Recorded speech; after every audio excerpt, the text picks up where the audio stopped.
Ẹ̀yin èèyàn ilé èwo lẹ ṣe ẹ káàbọ̀ sí Mashola Gist TV. Ọlọ́run máa ṣàánú wa o. Ọlọ́run ṣàánú wa o. Honestly, because mi mọ nǹkan tó le tó báyìí.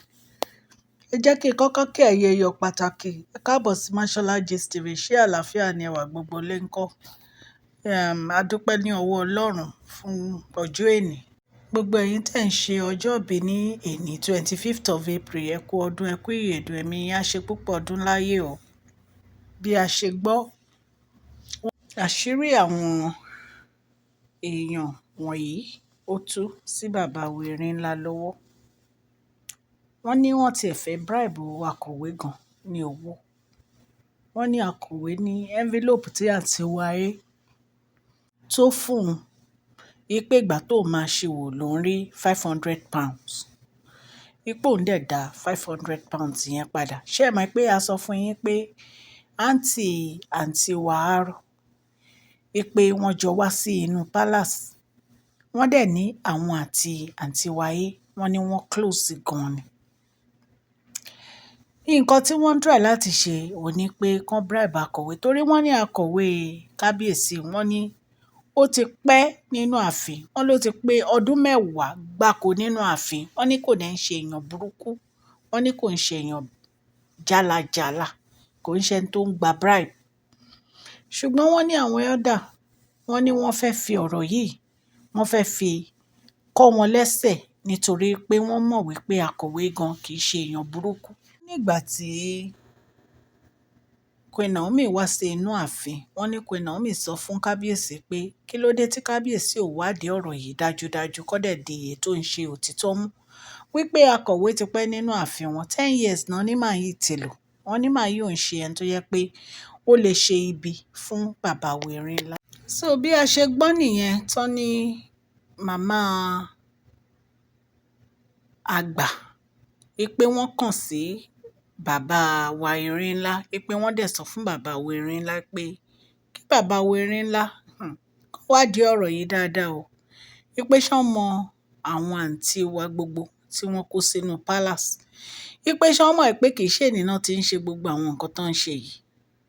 Wípé akọ̀wé ò lè ṣe irú nǹkan báyìí. Wípé akọ̀wé kò lè wu irú ìwà tí wọ́n fi lọ̀ yẹn. Wípé ẹni tó ń fún ní £500, mọye tí £500 jẹ́, wípé tó dá padà. Wípé ṣé òun ló wá máa lọ yí orúkọ Queen Naomi kúrò. Wípé àwọn tó ń ṣiṣẹ́ yẹn wọ́n mọ̀ra wọn. Wípé kí kábíyèsí kan find out nípa ọ̀rọ̀ yìí. Wọ́n ní àwọn elder gan ti dìde láti find out lórí ọ̀rọ̀ yìí. Nǹkan tá a gbọ́ nìyẹn yẹn aráalé. Ẹ mọ̀ pé kì í ṣe èní náà tí ń ṣe bẹ́ẹ̀ nínú ààfin. Oríṣiríṣi nǹkan náà ti ṣe nínú ààfin bàbá wa. Ìgbà kan la gbọ́ wípé àǹtí wa ó lọ rí nǹkan mọ́nú ààfin. Ìgbà kan la gbọ́ wípé àǹtí wa kábíyèsí ká nǹkan kan mọ́ lọ́wọ́. Oríṣiríṣi là ń gbọ́ nínú pálásì bàbá wèrè ńlá. So èyí ò ṣe ìgbà àkọ́kọ́ tó ń ṣẹlẹ̀. Ìgbà kan la gbọ́ pé àǹtí wa kọ lẹ́tà. Ó fẹ́ take position Queen Naomi pẹ̀lú deal tí Queen Naomi fẹ́ ṣe tí àwọn La Corona royal yẹn wá. Tó kọ lẹ́tà pé wọ́n ti drop Queen Naomi pé òun ni wọ́n fẹ́ take up ní ìsìn. Tán ní páwọn yẹn pé kábíyèsí pàṣírí ẹ̀ tú. So bàbá wèrè ńlá mọrú ìwà tí wọ́n ní. Wọ́n mọrú ìwà tí wọ́n ní. Bàbá wèrè ńlá ò dẹ̀ ever ní gbìjà wọn nítorí pé wọ́n mọ̀ pé ẹni tó ṣiṣẹ́ yẹn inú ààfin àwọn ni wọ́n wà. Ókè ẹ wo ìgbà tí pálásì bàbá wèrè ńlá jóná. Ṣáráàta ló wá sọná síbẹ̀. Kì í ṣaráàta.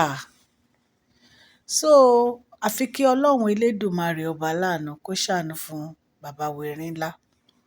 So wọ́n ní Queen Naomi wá sí inú ààfin, wọ́n dẹ̀ ń sọ fún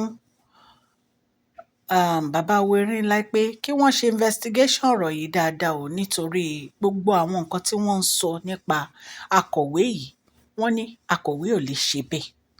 Ṣé ẹ mọ̀ pé ẹni téèyàn bá ti mọ̀ wà, ìwà oníwà wọn ní kò ń fi sílẹ̀. Tó bá jẹ́ èèyàn burúkú náà ni bọ́n ṣe máa sọ nìyẹn. ìtorí ẹ̀ ni bàbá wéré ńlá fi ń wọ̀nà àwọn àǹtí wa gbogbo ẹ̀ pé kí wọ́n jáwọ́ nínú gbogbo iṣẹ́ ibi tí wọ́n ń ṣe, kí wọ́n má ṣe ìkà mọ́. Ipe nítorí gbogbo nǹkan tí wọ́n ń ṣe ó ní àkọsílẹ̀. Kò dẹ̀ sí nǹkan téèyàn ń ṣe láyé tí ò ní jèrè ìwà ẹ̀. So kò jẹ́ bó ṣe jẹ́ gist tá a gbọ́ nìyẹn ẹ̀yin aráalé. Torí àwọn gist kan wà tó jẹ́ pé mi ò fẹ́ máa sọ. Ó dẹ̀ ní reason tí mi fẹ́ máa sọ. So àwọn nǹkan tó bá wà important òun ni màá máa yan fún yín.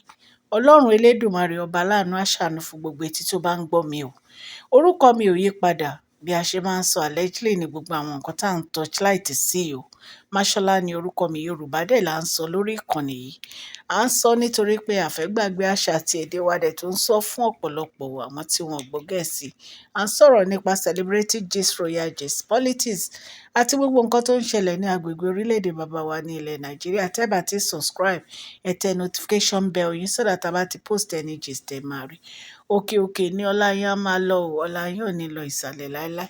Please share this video, like and subscribe. God bless you all. Mashola Gist TV. Love you all.